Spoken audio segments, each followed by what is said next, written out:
Bizarre Brain Comics.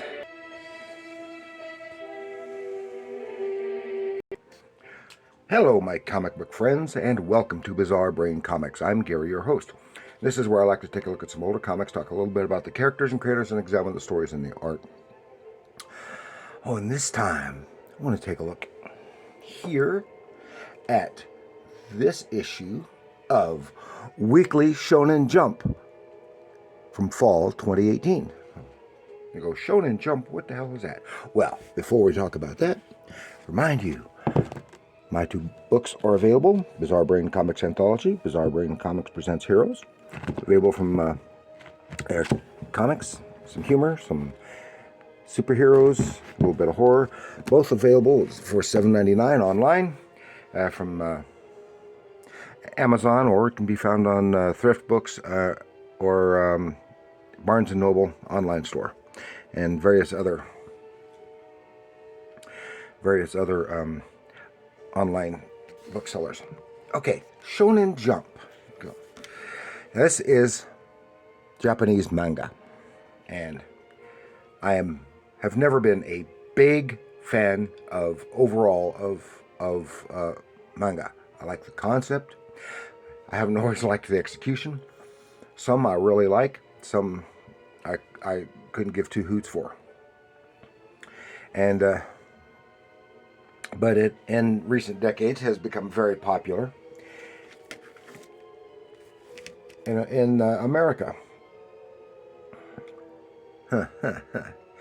Yeah, Weekly Shonen Jump is a weekly shonen manga anthology magazine published in Japan by Shueisha.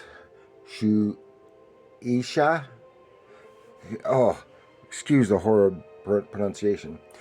The anthology consists of many serialized action and comedy stories. It is one of the longest running manga magazines, initially released in 1968. Now, this is the American version. The American version of Shonen Jump is published by Viz Media. That's what this is, in digital format as a successor to a print version. And there have been print versions. I can't read my own writing. Publicizing the digital version. That's what I'm trying to say. Now it is available online on an app, and I guess that there's sometimes it's still doing some, because I've seen them on the stands at the in Barnes and Noble in the magazine rack. But I got this one a few weeks ago at a thrift store, and I just wanted to peruse it. Shonen Jump, of course, this is backwards to us, because this is the back cover. It says free manga chapters, and it says 4 chapters to 4 different storylines, starting with Dragon Ball Super. Now I haven't heard of Dragon Ball Super. I have heard of Dragon Ball Z. I've never seen the anime show, never read any of the manga.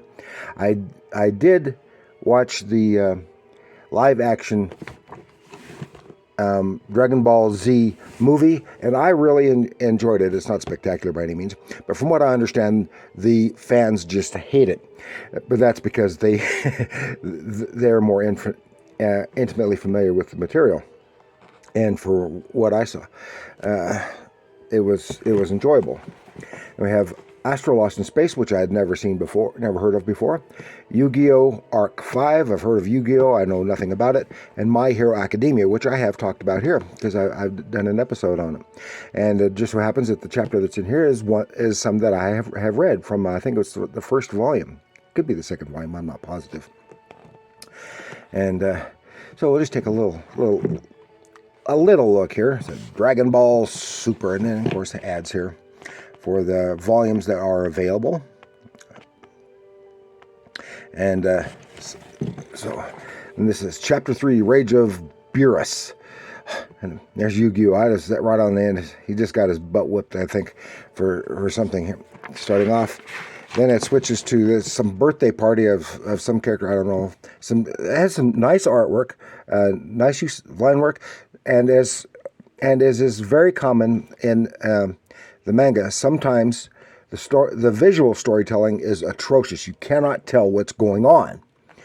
But at least initially you can. The birthday party for this lady, and it's being interrupted by this Beerus, this god who looks like a Anubis-looking thing. And one of the other characters is fighting, causing problems, gets his butt whipped. Another character who is Vegas, whatever, he's getting really angry. And he winds up, the lady is so upset. It's her birthday. She goes and slaps him in the face. And that's when he slaps her back. Relatively gentle, because it's just a slap like she gave him, not like the big fighting stuff that they usually have. And but Vegas gets her, is all PO'd because he slapped Bulma. That's her name, the lady's name. Go roar, and then they go fight, bam, bam, bam, and this Beerus is some kind of alien god thing, and so he's disappointed, and he's just going to destroy the earth. And they're fighting, and it's like the more they fight, the more powerful this Vegas guy gets, and boom, like sends him up almost into orbit. And then meanwhile, some other characters that Lord of Lords, or whatever, they're viewing things in this like a crystal ball thing, and the people here they're observing turns around and, oh my gosh, they know we're watching them, and poof, they appear, kind of chastise Lord of Lords, and this guy's another Anubis-looking type guy, some kind of god thing, I think, and says, don't do it anymore, and takes off. Then we're back to the fight, and then that's the end. And I have no idea what went on, really. Of course, it's continuation. It's just one chapter and probably several volumes of a storyline. I hate that extremely long, long-term storytelling, because you never get to the end, and so little actually happens in each chapter. But then we go to Astro Lost in Space, which I said I had never heard of before. Volumes 1 through 4 available here, because this is 20. It starts in 20 years. An awful lot must happen in the next 20 years, I tell you, because it's this girl, Aries. She's all excited. She's going to planet camp. She's a high school student. And she looks like a little girl, but she is a high school student, and hey, there you can see it. She goes to the spaceport to catch her flight. She goes, "I'm so excited." She wears her feelings on her sleeve, but as I said, she looks like a little girl, except she is really well developed for a little girl, even for a high school girl. Because I take it. And from context, she's 14, 15, maybe 16 years old. Going with these other students that she doesn't know from other schools. But at the airport, at the spaceport, her purse is snatched, and this guy runs, races the guy down, gets her purse back for her. But then the police robots come and arrest him instead of the guy who was the purse snatcher for causing a ruckus. She gets to the other students, none of whom she knows. They're all going to the same place. It doesn't matter. And she's late because of all the other stuff. And I'm so sorry, I'm late. Yada yada yada. They're getting ready to get on their ship. They're going to this planet for like a week-long camp. They're supposed to be camping. It's a learning experience, and I said part of the thing is their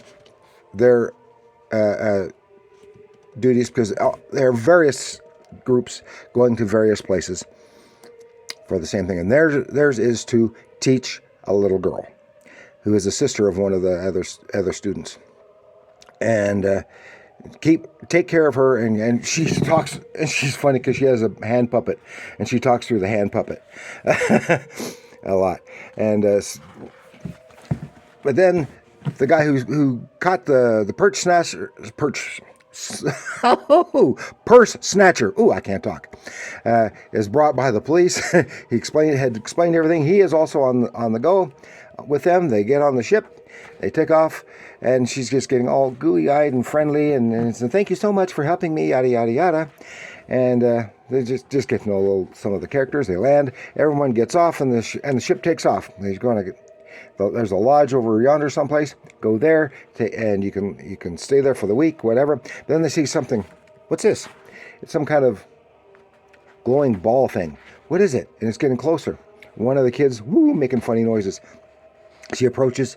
She touches it, and what? And it sucks her in. And then starts chasing them, and they're running, and sucks them all in one by one. This is the first chapter of the story. And then some kind of psychedelic experience here, and then poof, they are somewhere in space without a ship. Fortunately, they've got their spacesuits on to protect them, and that is the end of the first chapter. Actually, I liked that one. I really enjoyed that one, and I would not mind. I won't go looking for it, but I would not mind reading more of it. The storytelling is more straightforward. It's still the extreme long form storytelling, but then the next one is chapter 6 of My Hero Academia, and the main character is Midoriya.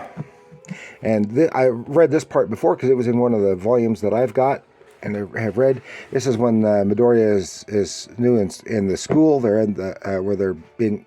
Here, people have superpowers, and most people have superpowers. It's what they call a quirk, but some are useful, some are not. Some are very powerful, and they're teaching these kids to become heroes if they make it through the school. And that's Midoriya has always wanted to be a hero, but he has no quirk of his own. But the one hero, what's his name? All Might has shared his power with him, and he's still in the process of learning how to use it. So this is some tests. They're doing physical tests and stuff. And whoever gets the lowest score at the end will be expelled. This is only the first day of their classes. And we're seeing all these students doing their thing. And but it comes to Midoriya and his turn, but he doesn't. He has been doing them without using the quirk power, but he's going to be have the lowest score because he can't really use his power yet. The one time he did, it really severely injured him, and this time because he only knows at this point how to use full power, and whenever he uses full power, it severely injures him. So he's going to have to use his full power to throw this ball. See how far they can throw the ball. So it's got the full power, but he was able to channel all that the power into just one finger. So when he throws the ball, uses the power in just one finger. Pooh! It's out of there. Seeing this one instructor who's teaching him, he doesn't want Midoriya there. But come on, where's the end of it? That's the end of it. And I've read some of My Hero Academia. I enjoy it. It has the same problems as all the manga that I see with the long form storytelling, and sometimes you cannot tell what's going on. Now in this one, all the visual storytelling is very plain.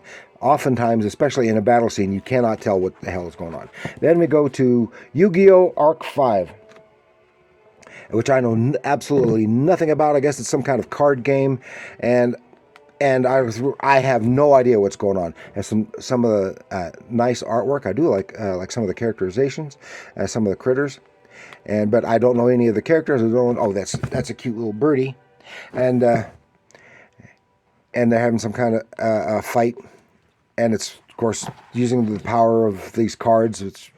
I don't understand it. I don't really care. But not only that, this is like the epitome of what I was talking about. Just to go through, you can't. if you don't know what's going on from the beginning, you don't know what's going on. The visual storytelling is atrocious. I had some great artwork, but the storytelling is atrocious. You cannot tell what the hell is going on in the story. You can't see what they're doing. So, but that's all. This is just a little different from what I usually do, but that's fine. And this has some decent stuff, some not so decent stuff. I don't know if any of you guys out there are manga fans or not. Let me know if you are. If you just utterly hate manga and anime, let me know that too in the comments below. But that's all I've got for you. So please like, share, and subscribe. If you know people who are manga fans, share this with them. And remember, comics, even if they're from Japan, are art.